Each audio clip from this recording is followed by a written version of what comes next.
Hi friends, आपका एक बार फिर से मेरे इस पेज पे स्वागत है। फ्रेंड्स, इस मोटिवेशनल सीरीज में आज जो कहानी मैं लेकर आपके लिए आया हूँ, उस कहानी से हमें जीवन में बहुत कुछ सीखने को मिलेगा।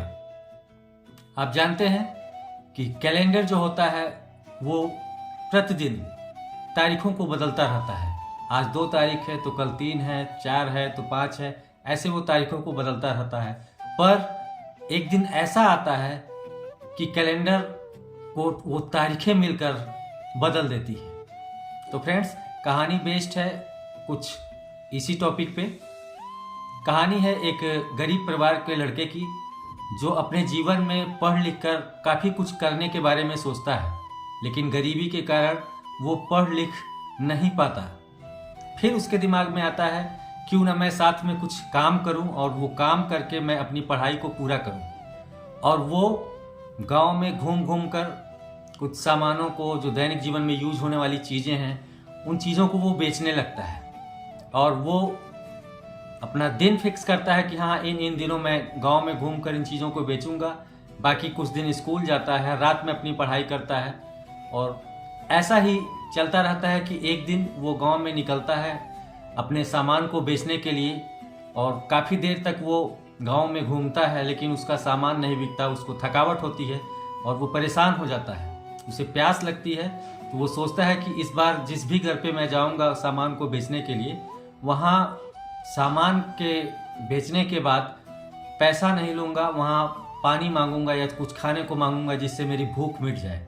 और वो ऐसा ही करता है। घर जाता है और वहाँ पे वो दरवाज़ा नॉक करता है। नॉक करने के बाद एक लड़की बाहर आती है और उससे वो कहता है कि बहन, क्या मुझे एक गिलास पानी मिल जाएगा। तो वो लड़की जाती है अंदर, तो वो थोड़ा अपने दिमाग में सोचती है कि शायद ये बहुत परेशान लग रहा है, पसीने से तितर बितर है।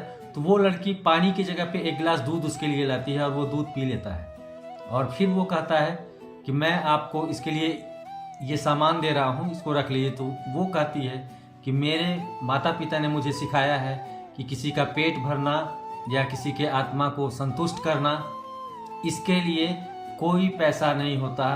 कभी इसके लिए किसी से कोई पैसे मत लेना। फिर वो उनको बहुत ज़्यादा उस लड़की को धन्यवाद कहता है। धन्यवाद करके फिर वो अपने घर की तरफ चला जाता है।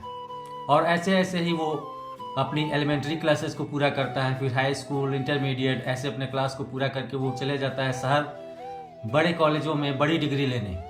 और डिग्री लेकर वो एक डॉक्टर बन जाता है और अपनी प्रैक्टिस सेशन को पूरा करके वो शहर चला जाता है एक बहुत बड़े डॉक्टर के पोस्ट पर। ऐसे कई सारे साल बीत जाते हैं और एक दिन जो वो सिटी हॉस्पिटल, एक हॉस्पिटल होता है, उसी हॉस्पिटल में वो डॉक्टर होता है। और एक लड़की उस दिन पेशेंट के रूप में उस हॉस्पिटल में आती है कई सालों बाद। तो फिर उसका इलाज करने के लिए डॉक्टर्स की टीम बुलाई जाती है और उस डॉक्टर की टीम में ये लड़का भी होता है। ये लड़का वहाँ जाकर उसे देखता है और पहचान लेता है, क्योंकि उस लड़की की जो आर्थिक स्थिति होती है, अन्य चीज़ें होती हैं, उसके माता पिता मर जाते हैं, आर्थिक स्थिति खराब होती है। लोग सोचते हैं कि वो बचेगी नहीं, लेकिन वो डॉक्टर और डॉक्टरों के साथ मिलकर उसका बहुत अच्छे तरीके से ट्रीटमेंट करता है। ट्रीटमेंट करने के बाद वो फिर चला जाता है, अपने केबिन में बैठता है। वो लड़की कुछ दिन के बाद स्टेबल हो जाती है, अच्छी हो जाती है। और जब उसे डिस्चार्ज करना होता है तो जो पेमेंट होता है, पेमेंट रिसिप्ट बनती है। तो उस पेमेंट रिसिप्ट को वो लड़का जो अब डॉक्टर बन चुका था, उस पेमेंट रिसिप्ट को मंगाता है और उस पर कुछ नोट्स लिखता है। और नोट्स लिख के उस लिफाफे में रख करके उस लड़की के पास भिजवाता है। फिर लड़की चूँकि स्टेबल होती है तो वो देखती है और देखने के बाद सोचती है कि मेरी जो आर्थिक स्थिति है, इकोनॉमिकल कंडीशन है, वो तो अच्छी है नहीं, मैं इसका पेमेंट कैसे करूँगी। फिर वो धीरे से लिफाफे को खोलती है और उस पर जो नोट्स लिखा होता है उसको वो पढ़ती है। उस नोट्स पे लिखा होता है कि आपको चिंता करने की कोई आवश्यकता नहीं है, क्योंकि आपका जो ट्रीटमेंट का खर्चा है वो आपने कई सालों पहले एक गिलास दूध पिलाकर चुका दिया है। वो लड़की सोचती है कि इस दुनिया में अब भी इंसानियत जिंदा है।